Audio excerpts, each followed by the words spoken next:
If you own a home and you are over the age of 60, the next few minutes could either save you thousands of dollars or cost you thousands if you walk away without taking action. And I mean that seriously. What is unfolding in 2026 is one of the most significant enforcement shifts I have seen specifically for senior homeowners. There was no major press conference, no dramatic announcement on the evening news, no flashing headline warning retirees about what changed.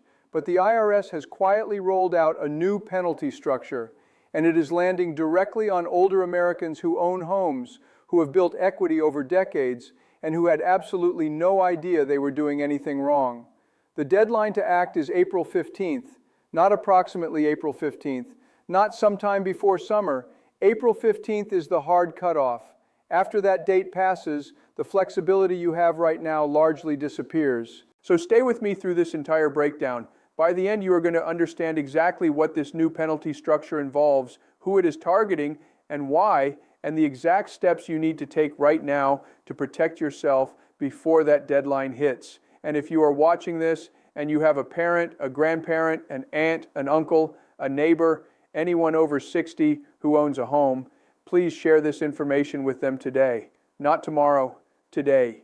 Because the people who most need this information are often the last ones to hear about it. Let's begin with the foundation. I want you to understand not just what is happening, but why it is happening. Because when you understand the why, everything else makes sense. For generations, owning a home in America has been one of the most tax-advantaged financial positions a person could be in. You buy a home, you live in it, you build equity over time. And the tax code historically provided significant protections when you eventually sold, transferred, or passed that home on. That was the American homeownership promise. And for decades, that promise largely held. But here is what changed. Home values across the United States appreciated at a pace that very few people, not economists, not real estate analysts, not even the IRS, fully anticipated. Homes that were worth $150,000 15 years ago are now worth $400,000 or $500,000 in many markets. In some areas, appreciation has been even more dramatic. On the surface, that feels like good news. And in many ways, it is. But when asset values grow that quickly, financial transactions that once flew under the radar because the dollar amounts were modest suddenly trigger major tax consequences. The numbers got bigger, and the IRS noticed. In 2026, the IRS expanded enforcement in an area it refers to as unreported home equity events. Let me translate that into plain English. The IRS has spent the last several years building data systems that allow them to cross-reference county property records, mortgage and home equity loan filings, deed transfers, short-term rental income reports from platforms like Airbnb and VRBO, and estate and inheritance filings, all against the tax returns actually filed by homeowners. They are using automated matching systems and artificial intelligence tools to identify inconsistencies. And the demographic most consistently flagged right now is senior homeowners, people over 60. Why?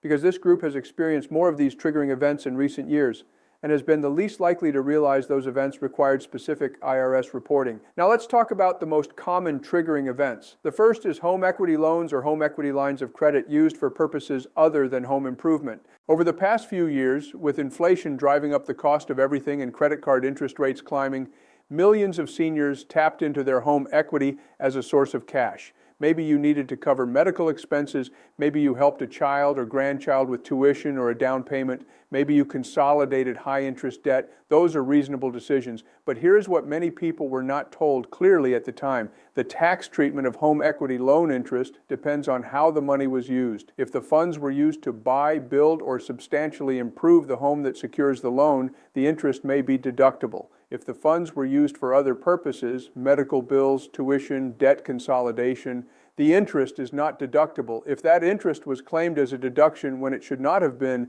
that creates a compliance issue. And the IRS is now actively identifying those mismatches. The penalty structure starts at $500 and increases depending on the size of the improper deduction and how many years are involved. The second triggering event is partial property transfers. In the last few years, did you add an adult child to your home's deed? Many people do this for estate planning reasons, to avoid probate, to simplify inheritance, to protect assets. The motivations are understandable, but what many people were not informed about is that adding someone to a deed is treated as a gift of real estate. The annual gift tax exclusion for 2026 is $18,000 per recipient. If you transferred more than that value in equity, you were required to file Form 709, a gift tax return.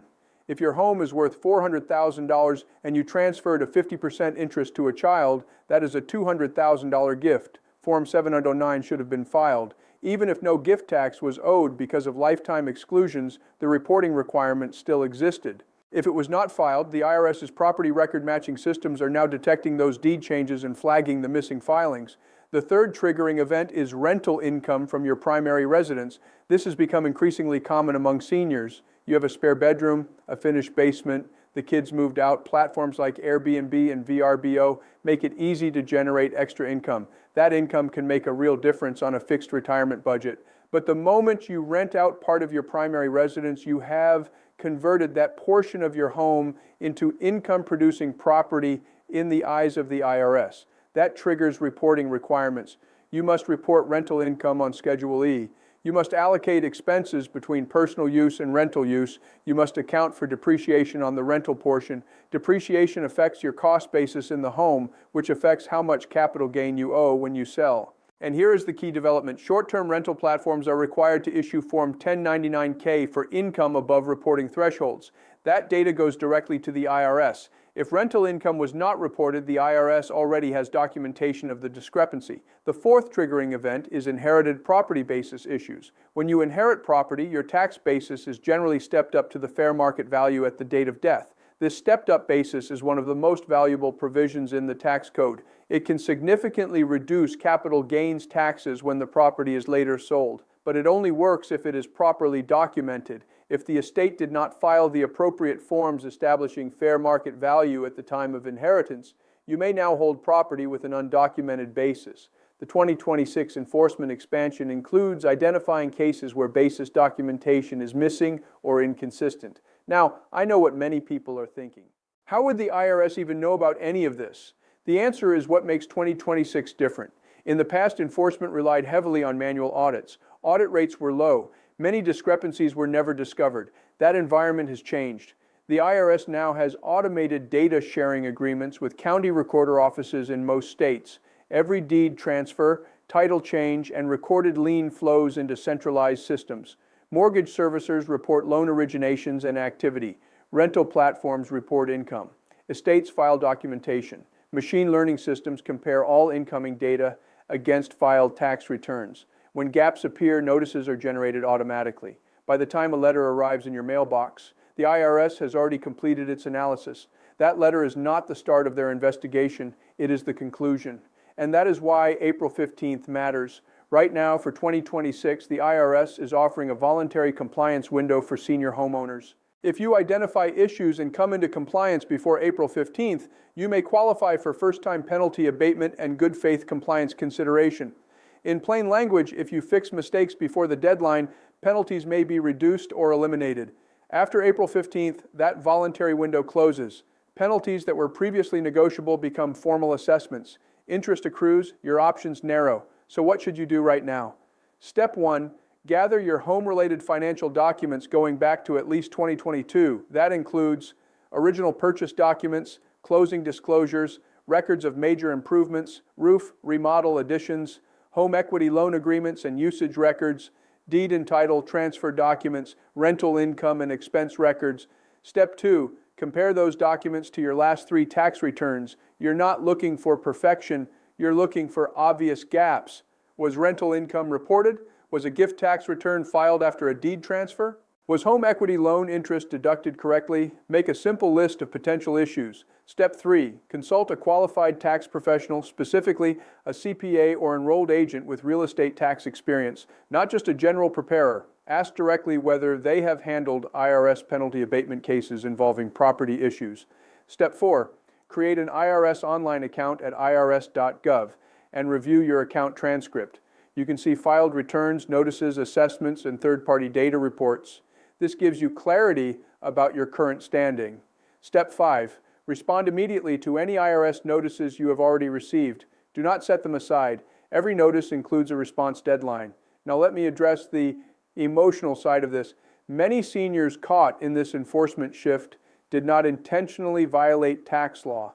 They made reasonable decisions without being told about reporting obligations. That feels unfair, but fairness does not override compliance.